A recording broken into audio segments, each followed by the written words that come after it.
एक विजनरी, एक billionaire, take की दुनिया में इनोवेशन और डिसरप्शन का दूसरा नाम, लैरी एलिसन।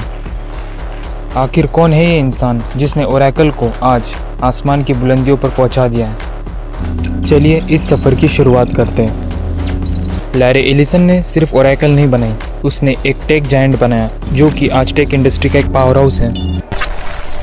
लैरी एलिसन की कहानी स्ट्रगल और रिलायसेंस की एक मिसाल है।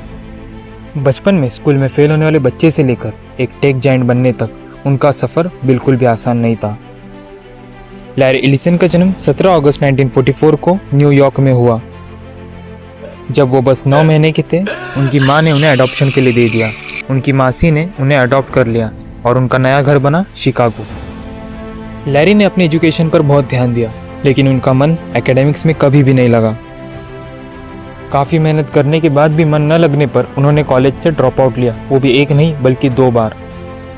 पहली बार यूनिवर्सिटी ऑफ इलिनॉइस और दूसरी बार यूनिवर्सिटी ऑफ शिकागो से। और इसके बाद वो अपनी किस्मत आजमाने के लिए कैलिफोर्निया चले गए। कैलिफोर्निया पहुंचने के बाद उन्होंने कई छोटे बड़े काम किए और वहाँ पर उन्हें चाहा प्रोग्रामिंग का कीड़ा।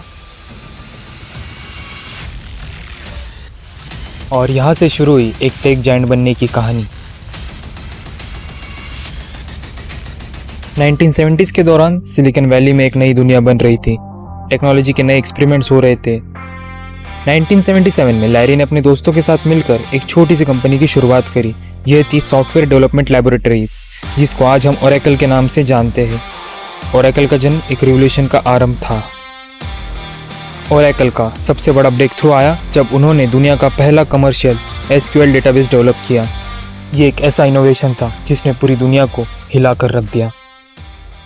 जिस तरह हर कहानी में विलन्स होते हैं, इस कहानी में भी 2 विलन हैं, IBM और माइक्रोसॉफ्ट। ये दोनों इस इंडस्ट्री के जाने माने गुंडे थे। किसी भी कंपटीशन को बर्बाद करना इनके लिए एक नॉर्मल सी चीज़ थी। और इसीलिए ओरेकल जानता था अगर उसे इस इंडस्ट्री में सरवाइव करना है तो उसे लगेगा बहुत सारा पैसा।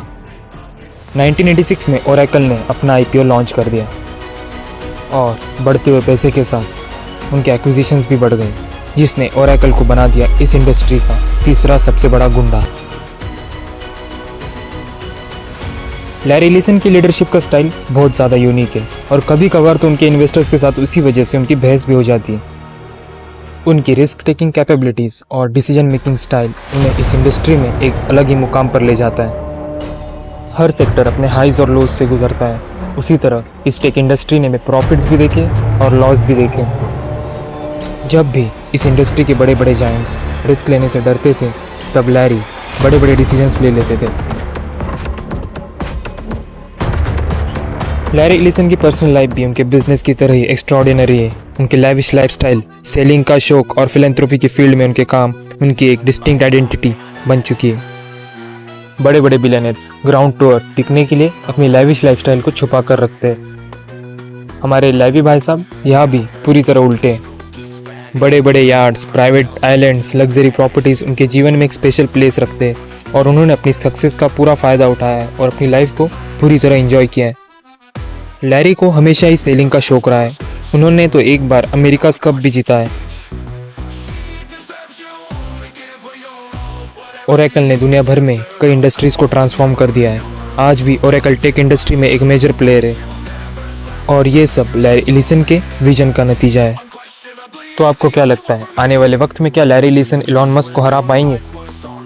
अगर आपको हमारी वीडियो अच्छी लगी हो तो लाइक, शेयर एंड सब्सक्राइब।